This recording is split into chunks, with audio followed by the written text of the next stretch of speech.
Here I got an issue here with warm-up fuel manual multiplier and warm-up fuel closed loop.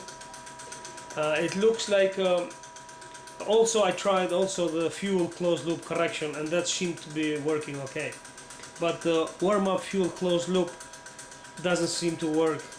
Interferes with the program even though it's turned to false, and interferes with the fuel squirt per injection.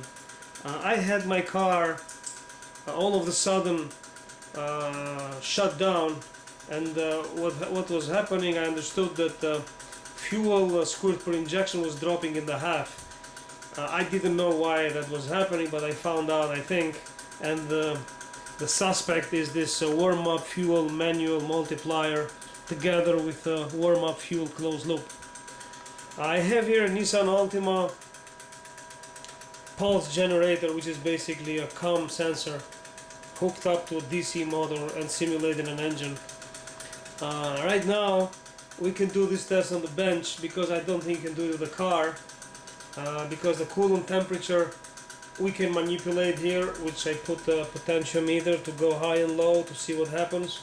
In a real car you can't really change that, you have to wait for the car to cool down or when it warms up. So the best way to do it is this way. As you can see, I have this diagram here of warm-up fuel manual multiplier. This is the only way I got this to work. Works close to perfect, but still has a problem. I have set the CLT low threshold at 71 degrees Celsius, and that's what this temperature apparently interferes with the warm-up fuel manual multiplier.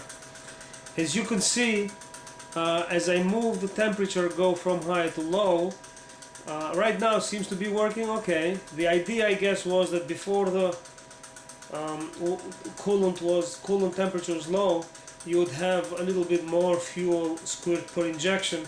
As the temperature goes up, then you'd have this final squirt per injection match the table.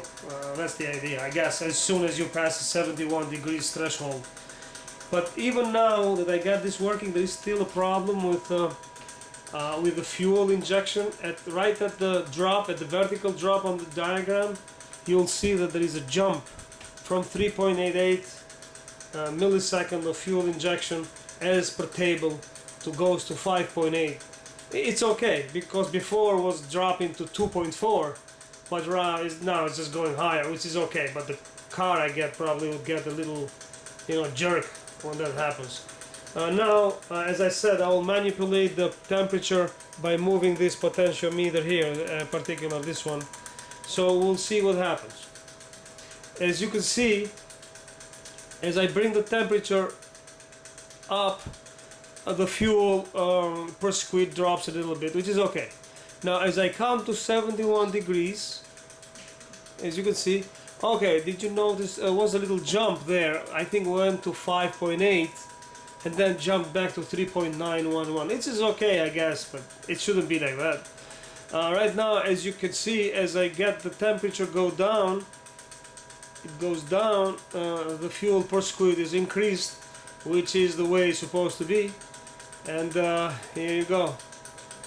In the next video, I'll show how the fuel closed loop correction seems to be working okay. So this is the only problem I have right now. I think I solved it with this particular warm-up fuel manual multiplier diagram.